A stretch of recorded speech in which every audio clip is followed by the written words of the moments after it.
se mata la microbiota intestinal y se prolonga el cuadro.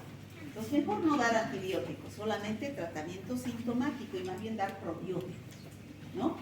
En cambio, en la Salmonella typhi, como es una infección generalizada, lo que hay que hacer es dar antibióticos de acuerdo al antibiograma. Bueno, ¿y cómo evito prevención y control? Bueno, consumo de agua potable, eliminación de excretas, tratamiento de aguas negras, ¿no? Lavarse bien las manos, ¿no? Para evitar la transmisión directa e indirecta. Bueno, ¿y cómo se hace el diagnóstico de una salmonelosis? Me olvidé. La Salmonella typhi, para typhi A, para typhi B, producen fiebre tifoidea. Las otras salmonelas SPP producen gastroenteritis, que se llama también salmonelosis. Eso han escuchado, ¿no? Ya. Cuando escuchen salmonelosis, no es la Salmonella typhi, no es la fiebre tifoidea, ¿ya? Ahora, ¿qué debo pedir como médico cuando yo sospeche de estas enfermedades? Si es la gastroenteritis producida por la salmonela, solamente un coprocultivo. ¿Qué es coprocultivo? Cultivo de las heces. Si es que es fiebre tifoidea, como es una infección generalizada, pasa a la sangre. Entonces tengo que cultivar la sangre, hemocultivo. También puedo pedir un coprocultivo, pero después, generalmente la bacteria pasa a la sangre. Tercera bacteria patógena estricta, Shigella. Chicos, Shigella, hay 4 especies importantes, que son la Shigella sonnei, Shigella flexneri, Shigella boydii y Shigella dysenteria. ¿Ya? Su virulencia, ¿a qué se debe? Tienen fibria, se adhieren fuertemente a las células a las cuales se están infectando, no dejándose eliminar por nuestros macrófagos o nuestras defensas. Pero además produce una toxina, que es la toxina de Shiga. Por lo tanto, la diarrea producida por estas bacterias, ¿qué aspecto tendrá? ¿Quién me puede contestar? ¿Qué? Acuosa. Acuosa al inicio. Los primeros 2 días va a ser acuosa, va a ser líquida. ¿Por qué? Por la toxina de Shiga. Pero la Shigella tiene la particularidad que al tercer día invade la mucosa intestinal. Y entonces, a partir del tercer día, ya la diarrea no es líquida. La diarrea es tipo disentería. Ya hemos dicho que la disentería es diarrea con moco, pus y sangre, ¿no es cierto? ¿Ustedes piensan que solamente las bacterias producen porque invaden la mucosa intestinal? Ya me han dicho que no. Cuando se produce por bacterias se llama disentería bacilar. ¿Por qué? Porque son bacilos pues los que producen, ¿no? Pero ustedes me han dicho que también hay parásitos que producen disentería. ¿Qué parásitos? Entoameba histolítica, Giardia, ¿no? Entonces, cuando es producida por parásitos, se llama ¿qué? Disentería amebiana, ¿no? Disentería amebiana, parasitaria. Entonces, el tratamiento es diferente, pues, ¿no? Ahí ya es con metronidazol, que es un antiparasitario, ya no es con antibióticos, como en el caso de la bacterial, ¿no? Entonces, doble mecanismo de la Shigella. Por producción de toxinas y por invasividad. Su toxina es la toxina de Shiga, ¿no? Bueno, ¿cómo es la epidemiología? ¿Dónde está la fuente de infección de las Shigellas? También en las heces humanas. El mecanismo de transmisión es vía oral, todo entra por la boca. Puede ser directo o indirecto. ¿Directo cómo es? Ano, mano, boca, ¿no? Ano, mano, boca. ¿Y cómo es indirecto? A través de agua o alimentos contaminados con heces humanas. Bueno, ya dijimos que la disentería bacilar se caracteriza por la presencia de espasmos abdominales, o sea, dolor abdominal, y diarrea primero líquida y después son tipo disentería. ¿no? Una profusa diarrea acuosa, sin indicios histológicos y después recién es una diarrea tipo disentería. ¿Cómo es el tratamiento? En este caso de la Shigella, se puede hacer tratamiento con antibióticos, de acuerdo al resultado del antibiograma, ¿ya? ¿Cómo prevenimos? Igual que cualquier infección que se transmite vía fecal oral. Primero la higiene, lavado de manos, buena eliminación de excretas, alimentos cocidos, verduras desinfectadas, ¿no? Todas las medidas, el consumo de agua potable, eliminación de excretas y todo lo demás. Y por último tenemos al género Yersinia. Yersinia. ¿Cuál es la próxima práctica? Índice. No, meningitis es hoy. Después del sistema nervioso central, a líquidos de función. ¿Y después? Infecciones del tracto urinario. Ahí vamos a hablar de enterobacterias. ¿Y después? Infecciones gastrointestinales. Ya ustedes van a saber todos estos mecanismos de producción de diarreas, ¿no? Yersinia. Hay 3 especies. Yersinia pestis, Yersinia enterocolítica y Yersinia pseudotuberculosis. Chicos, ¿han escuchado de estas? A ver, les digo. La Yersinia enterocolítica, como su nombre indica, ¿qué tipo de infección producirá? Gastrointestinales, las que hemos hablado, ¿no? Por consumo de alimentos contaminados con heces. La Yersinia pseudotuberculosis, ¿qué tipo de infección producirá? Parecida a la tuberculosis, infección pulmonar, ingresa por la vía aérea. Pero la más conocida, la más común, es la Yersinia pestis, que produce la enfermedad llamada peste. ¿Han escuchado hablar de la peste? En la Biblia, ¿no es cierto? Que había gente que se moría de peste. Hay peste bubónica, hay peste pulmonar y hay peste septicémica, producida por la Yersinia pestis. A ver, aquí están los 3 tipos de peste. Peste bubónica, peste septicémica y peste neumónica. ¿Cómo se transmite esta peste? Es una zoonosis, chicos. ¿Qué significa zoonosis? De un animal. ¿Qué animal? La ratones, que están con peste. No cualquier ratón tampoco, ¿no? Ratones que están con peste. Entonces, ¿qué es lo que sucede? Estos ratones tienen en su sangre circulando a la Yersinia pestis. Tienen pulgas, esas pulgas pican al ratón o a la rata y inoculan su sangre. ¿Y con su sangre qué inoculan? Yersinia pestis, ¿sí o no? Dentro de la pulga de la rata, esa Yersinia pestis sufre fisión binaria. ¿Qué es eso? Se multiplica, ¿no? Y entonces esa pulga va a ir a picar a un ser humano. Al picarle, introduce la Yersinia pestis y puede producirle la peste bubónica. ¿Qué es la peste bubónica? En el lugar de la picadura se producen bubones. ¿Qué son bubones? Acumulaciones de material, como vemos aquí, purulento, ¿no? El bacilo entra y se disemina por el tejido linfático y se inflama el ganglio linfático y se producen los bubones. Esa es la peste bubónica. Pero también hay la peste neumónica. Esta es la más frecuente, esta es la que más se ha producido, la que hemos escuchado hablar. Más virulenta y menos común.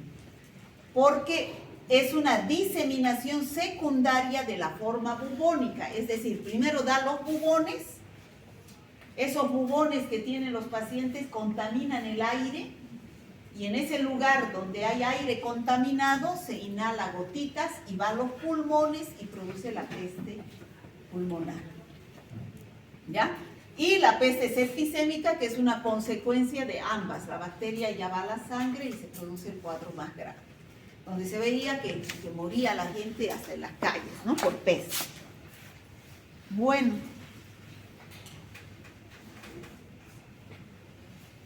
¿Cómo es el tratamiento? Las infecciones por Yersinia pestis es con antibióticos.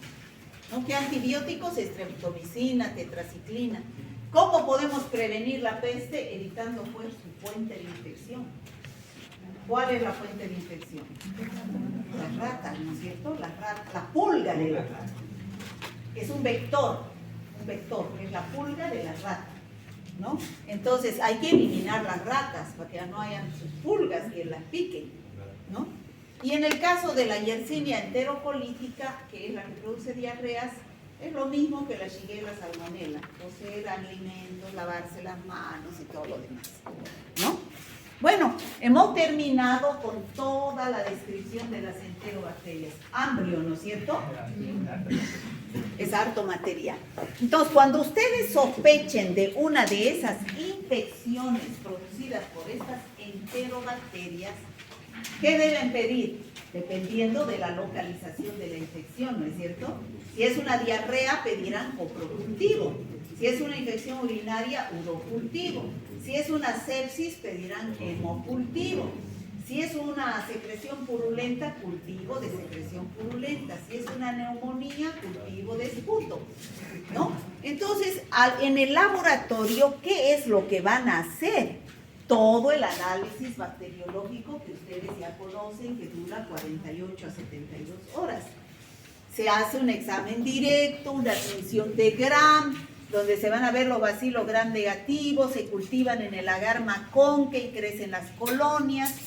Se hacen una serie de pruebas bioquímicas para identificar y decirles a ustedes, a ver, doctor Choque, su paciente tiene en los pulmones una Klebsiella pneumoniae. Y es sensible a ampicilina y resistente a eritromicina, cloramfenicol, tetraciclina. Todo esto dura 48 a 72 horas.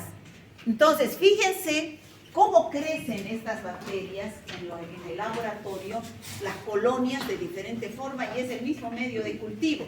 Fíjense, una Klebsiella pneumoniae crece así en colonias mucosas, una Escherichia coli crece así colonias rosadas secas, un Enterobacter medio mucoso, y Proteus vulgaris colonias transparentes, Shigella colonias transparentes, ¿no?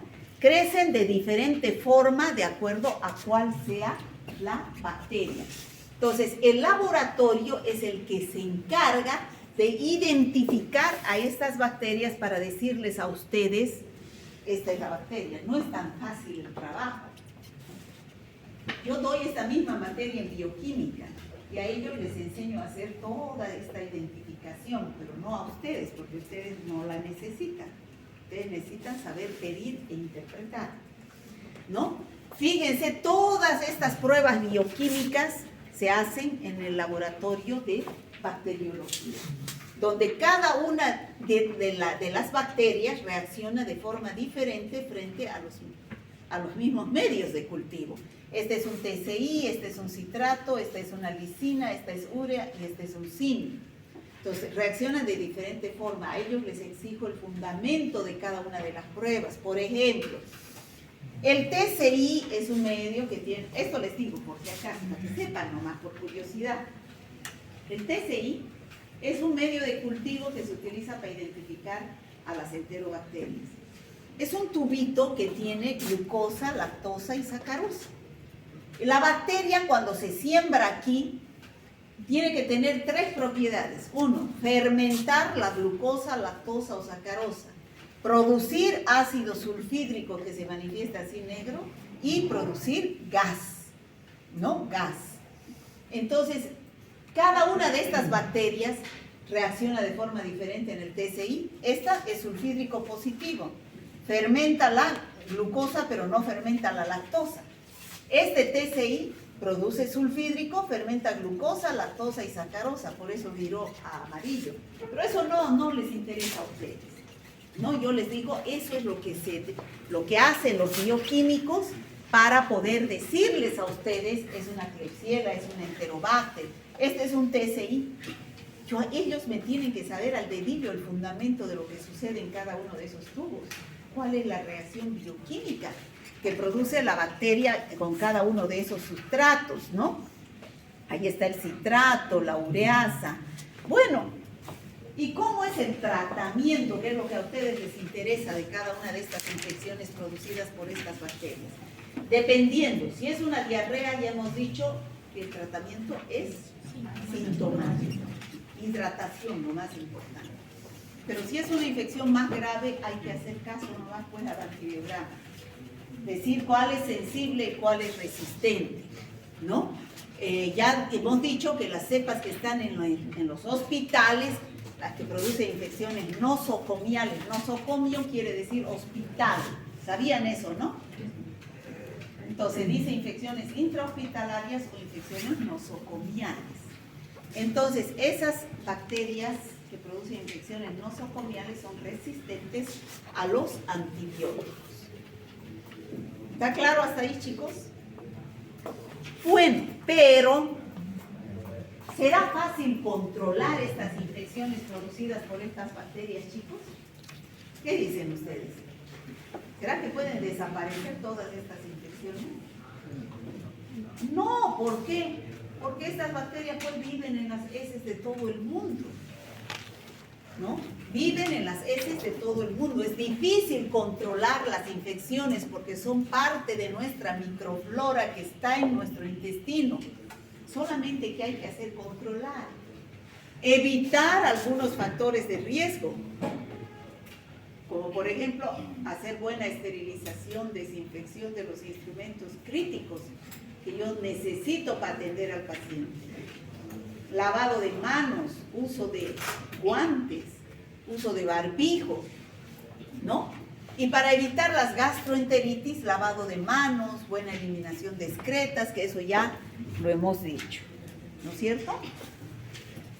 No se olviden, microbiota aerobia del intestino, las enterobacterias, que son bacilos gram-negativos, ¿no? ¿Alguna pregunta? Muy útil, ¿no? ¿O no es útil? Yo trato de darle lo más sencillito posible para que entiendan y lo apliquen a su vida diaria. ¿De qué sirve venir y aprender de memoria para un examen si no lo van a aplicar?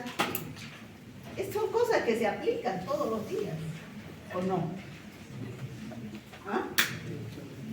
¿O es como el ciclo de Krebs? ¿Ya saben por lo menos eso? ¿Todavía no les han dado? Todavía no llegamos. ¿Qué llevan pues?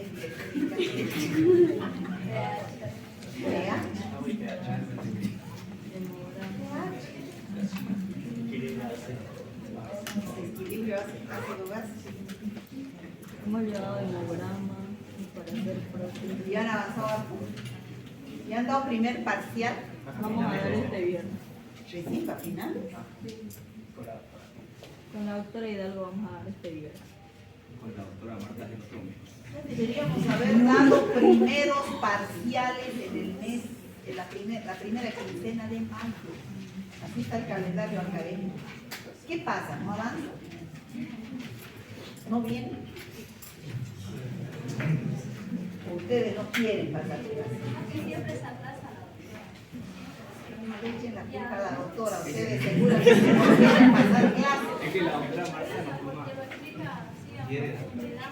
¿Qué? Lo explica a profundidad, digamos. O sea, le gusta explicar cada cosa que está ahí.